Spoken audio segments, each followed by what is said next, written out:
Developing off the top, hundreds of people taking over part of the Palmetto Expressway in a show of solidarity for Cuba. Rain or shine, the protest on the Palmetto going into the night, shutting down traffic in both directions for hours. Meanwhile, life seemingly back to normal in Havana as police are out in force cracking down on demonstrators. The historic protest erupted on the island on Sunday as the communist country struggles with its worst economic crisis in decades. And today's highway protests raising questions about Florida's new anti-riot law. We have live team coverage across South Florida tonight. And our Christian De La Rosa leads us off from nearby the Palmetto Expressway. Christian. Nicole, Calvin, it was just about an hour ago that police in riot gear were able to fully clear the Palmetto Expressway. Take a look at some of what we saw. Some of the protesters we spoke to told us they arrived here as early as 2 o'clock this afternoon. And from there, this crowd grew to hundreds, if not more.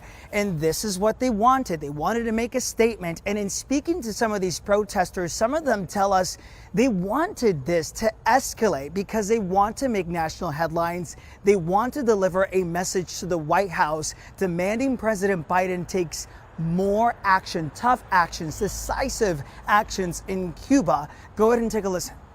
Take it to the White House, to be honest with you.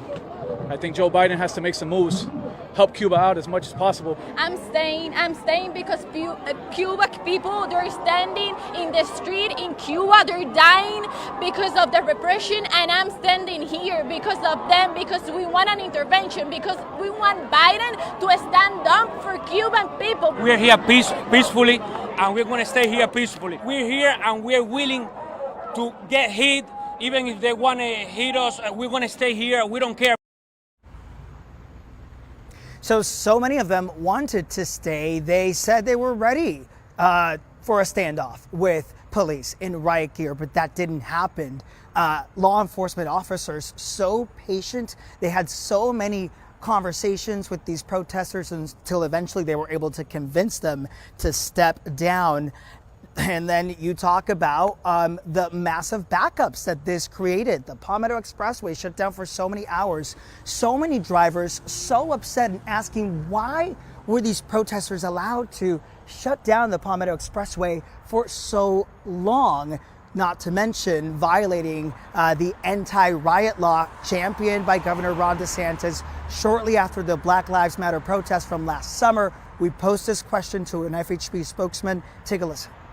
Including the riot law. They are in violation of the law, but you have to have patience. You know, you can't come out here and arrest everybody. I mean, through this process, people did call and complain to Florida Highway Patrol.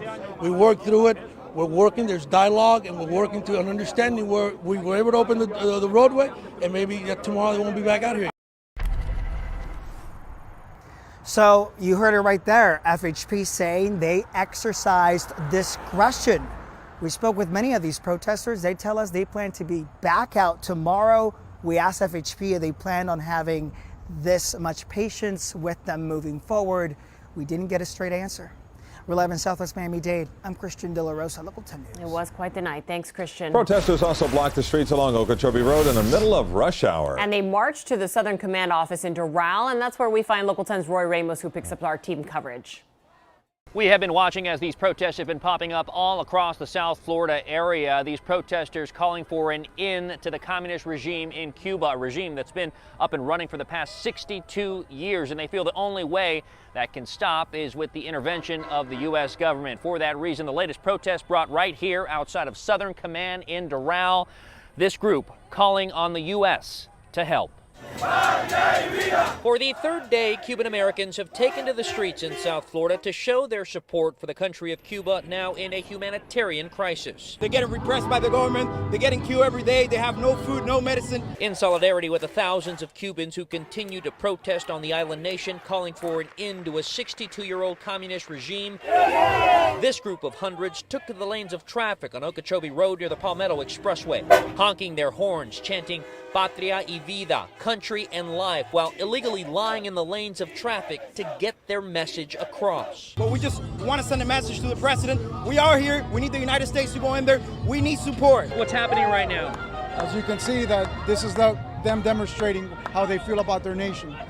And then at this point, you'll allow this for how long? 45 seconds, a minute, and we'll go ahead and retrieve them out, make sure that nobody gets hurt. We'll stop traffic, and we're in the middle of doing traffic control as best as possible. While the majority of drivers there seem to join in on the protest, Viva Cuba Libre! this group then moved to Southern Command in Doral. It's there they hope to grab the attention of the U.S. government with hopes it will intervene and help put an end to the authoritarian regime they say continues to repress its people. We need help. We need something. We need actions. So the group here was very peaceful. In fact, Doral police closed off Northwest 33rd Street to allow them to peacefully protest. And while some do appear to be leaving throughout the evening, we have seen as people continue to arrive here to make sure their message is heard, and more importantly, to make sure the people of Cuba know that they are here supporting them. For now, here in Doral, Roy Ramos, Local 10 News.